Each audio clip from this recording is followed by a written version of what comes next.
भारत को विश्वगुरु बनाना है, एक भारत श्रेष्ठ भारत बनाना है, तो सबसे पहले सरकार को एक देश एक विधायिका संहिता यानी one nation one legislature code बनाना चाहिए। हमारे देश में कार्यपालिका है, न्यायपालिका है, विधायिका है। कार्यपालिका में जो लोग काम करते हैं सबकी मिनिमम क्वालिफिकेशन है, मैक्सिमम एज लिमिट है।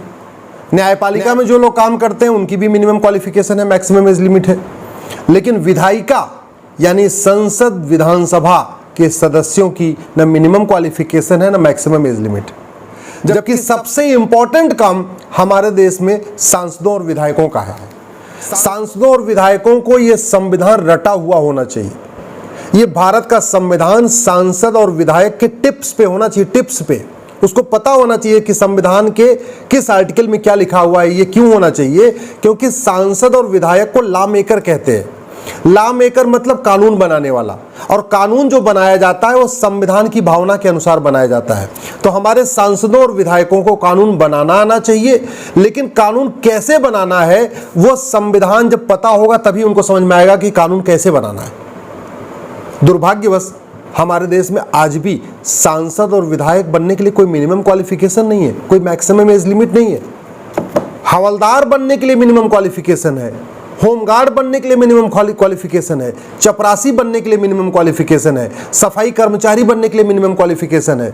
लेकिन सांसद और विधायक बनने के लिए कोई मिनिमम क्वालिफिकेशन नहीं है। उस समय 1947 में जब संविधान बन रहा था उस समय चर्चा हुई थी, लेकिन चूंकि आजादी के आंदोलन में बहुत सारे लोगों ने अपनी पढ़ाई छोड़ दिया था, बहुत सारे लोग जेल में थे, जेल में जाने के कारण पढ़ाई छूट गई, और बहुत सारे लोगों का फ्रीडम मूवमेंट में पार्टिसिपेट करने के कारण पढ़ाई छूट गई। तो उस समय संविधान निर्माताओं ने बोला कि अभी इस समय मिनिमम क्वालिफिकेशन निर्धारित करना ठीक नहीं है, क्योंकि बहुत सारे ऐसे लोग जो जेल में हैं, जिनकी पढ़ाई छूट चुकी है, वो सांसद विधायक नहीं बन पाएंगे। इसलिए अभी मिनिमम क्वालिफिकेशन नहीं तय करते हैं, बाद में आने वाले समय में सरकार तय कर देगी। 75 साल हो गए, आज तक मिनिमम क्वालिफिकेशन तय नहीं हुई। उस समय मैक्सिमम एज लिमिट तय नहीं हुई। क्यों? क्योंकि बहुत सारे लोग अंग्रेजों के खिलाफ लड़ते लड़ते ओवर एज हो चुके थे। अगर मैक्सिमम एज लिमिट सेट हो जाती तो वो सांसद विधायक नहीं बन पाते। तो उस समय ओवर एज का कॉन्सेप्ट छोड़ दिया गया। उस समय क्रिमिनल केस को भी छोड़ दिया गया। जानते हैं क्यों?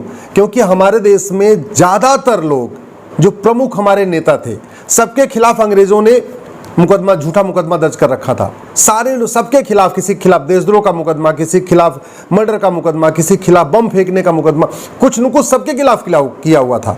तो उस समय इसलिए जो क्रिमिनलाइजेशन है ना, उस पर भी कानून नहीं बन पाया।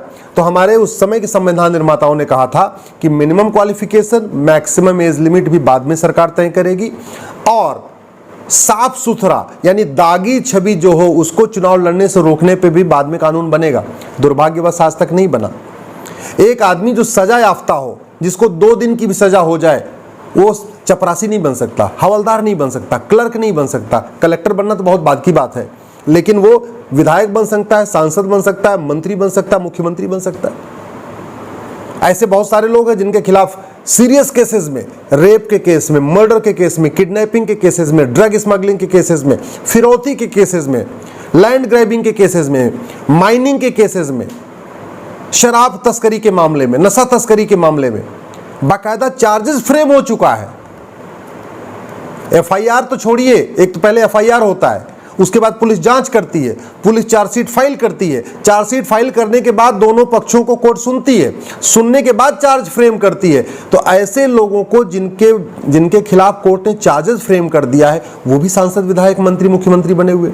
इसलिए मैं कह रहा हूं, भारत में एक समान विधायिका संहिता, यूनिफॉर्म लेजिस्लेचर कोड यानी one nation one legislature code बनाने की जरूरत है।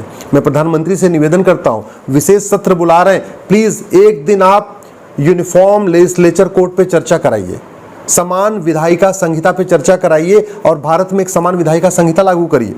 इसी तरीके से जो विधायक है, पता चला पिताजी विधायक थे, पिताजी मुख्यमंत्री थे, पिताजी की पार्टी थी, तो सीधे सीधे उसको जीत गया? नहीं, विधायक बनने के लिए कम से कम 5 साल तक पार्षद या प्रधान के रूप में काम करना अनिवार्य होना चाहिए। इसी तरीके से सांसद बनने के लिए कम से कम 5 साल विधायक के रूप में काम करना अनिवार्य होना चाहिए। कुछ तो अनुभव होना चाहिए ना। हम कहते हैं और अनुभव हो चाहे ना हो, या तो आप अनुभव वाला पैमाना सेट कर लीजिए, और नहीं तो जैसे टीचर्स के लिए टीचर्स एलिजिबिलिटी टेस्ट होता है, और दो होता है, प्राइमरी टीचर के लिए अलग टेस्ट होता है, जूनियर में टीचर के लिए अलग टेस्ट होता है, इंटर कॉलेज का अलग टेस्ट होता है, लेकिन टीईटी होता है, टीचर एलिजिबिलिटी टेस्ट होता है, एक प्राइमरी का होता है, एक जूनियर का होता है। ऐसे दो अलग अलग लेजिस्लेचर एलिजिबिलिटी टेस्ट कराइए। पार्षद प्रधान का एक टेस्ट करा लीजिए ऑल इंडिया लेवल पे, जो आदमी लेजिस्लेचर एलिजिबिलिटी टेस्ट क्वालिफाई कर ले वो पार्षद और प्रधान के लिए अपना चुनाव लड़ सके। ऐसे सांसद विधायक के लिए एक दूसरा कर लीजिए। मिनिमम क्वालिफिकेशन कम से कम कर लीजिए। पार्षद प्रधान बनने के लिए कम से कम 12वीं रख लीजिए। अब तो ऐसा कोई गांव नहीं है जहां 12वीं पास लोग नहीं है। और सांसद विधायक बनने के लिए कम से कम आप ग्रेजुएशन रख लीजिए, BA, BSc, BCom, engineering, medical, जो भी है, चार्टेड अकाउंटेंट हो, कुछ भी हो, कम से कम ग्रेजुएट हो। ऐसा कोई गांव, ऐसा कोई क्षेत्र नहीं, विधानसभा क्षेत्र नहीं है जहां ग्रेजुएट नहीं मिलेंगे। ऐसा कोई लोकसभा क्षेत्र नहीं मिलेगा जहां ग्रेजुएट नहीं है। तो आप हमारे पास ग्रेजुएट भी है, फिर हम मिनिमम क्वालिफिकेशन क्यों नहीं तय कर रहे? हमारे पास 10वीं 12वीं हर गांव में है, फिर हम पार्षद प्रधान बनने के लिए 10वीं 12वीं क्यों नहीं कर रहे? मेरा ये मानना है कि मिनिमम क्वालिफिकेशन जरूरी है, मैक्सिमम एज लिमिट जरूरी है। एक लेजिस्लेचर एलिजिबिलिटी टेस्ट, जैसे शिक्षक पात्रता परीक्षा होती है, टीचर एलिजिबिलिटी टेस्ट होता है, वैसे ही पार्षद प्रधान के लिए एक अलग टेस्ट होना चाहिए, सांसद विधायक बनने के लिए अलग टेस्ट होना चाहिए, ऑल इंडिया लेवल पर होना चाहिए। परिवार की आय का, पूरे परिवार का जो आय का स्रोत है, हर साल सांसद विधायक पार्षद प्रधान के लिए इसको पब्लिश करना अनिवार्य होना चाहिए। देखते देखते स्कूटर से चलने वाले पार्षद बनते हैं और 5 साल के बाद फॉर्च्यूनर से घूमने लगते हैं। देखते ही देखते स्कूटर से चल रहे थे, प्रधान बन गए, उसके बाद 5 साल के बाद फॉर्च्यूनर, सफारी और टोयोटा इनोवा लेके घूम रहे। कहां से आ रहा इतना पैसा? पूरे, केवल जो आदमी पार्षद प्रधान हो या सांसद विधायक हो वही नहीं, उसके पूरे परिवार का वार्षिक आय, पूरे साल में कितनी इनकम हो रही है, इसको पब्लिक डोमेन में डालना जरूरी है। और उसकी आय जिसने उसने पब्लिश कर दिया, उसके अलावा जो कुछ मिले उसको 100% जब्त कर लेना चाहिए। क्योंकि कई बार ऐसा होता है, इनकम अपने नाम पे नहीं दिखाएंगे, अपने ड्राइवर के नाम पे दिखाएंगे, अपने नौकर के नाम पे दिखाएंगे, अपने खाना बनाने वाले के नाम पे दिखाएंगे, अलग अलग नाम दिखाते। तो उसको 100% जब्त करने का प्रावधान रखना पड़ेगा।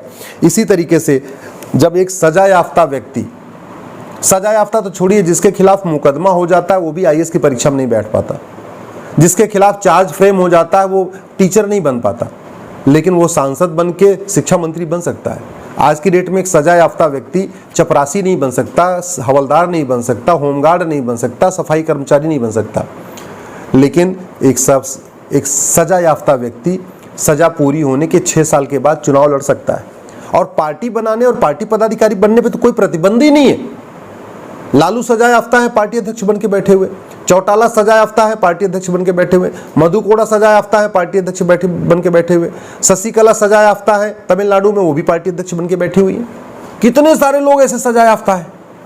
अगर भारत को विश्व गुरु बनाना है, हम चाहते हैं अच्छे लोग संसद विधानसभा में पहुंचे, क्वालिटी के लोग संसद विधानसभा में पहुंचे, ईमानदार संसद विधानसभा में पहुंचे, तो एक हमें लेजिस्लेचर कोड बनाना ही पड़ेगा, विधायिका संहिता बनाना ही पड़ेगा। इतना बड़ा भारत है, आखिर कितने चाहिए हमें? 550 आदमी चाहिए हमें लोकसभा में और 250 आदमी चाहिए विधानसभा में। टोटल 800 सांसद चाहिए ना। अगर पूरा विधायक मिला लीजिए, एमएलए एमएलसी मिला लीजिए, कितना? 5,500। क्या इस पूरे इतने बड़े भारत में, 150 करोड़ के भारत में 5500 ईमानदार आदमी नहीं मिल सकते क्या? 5500 पढ़े लिखे लोग नहीं मिल सकते क्या?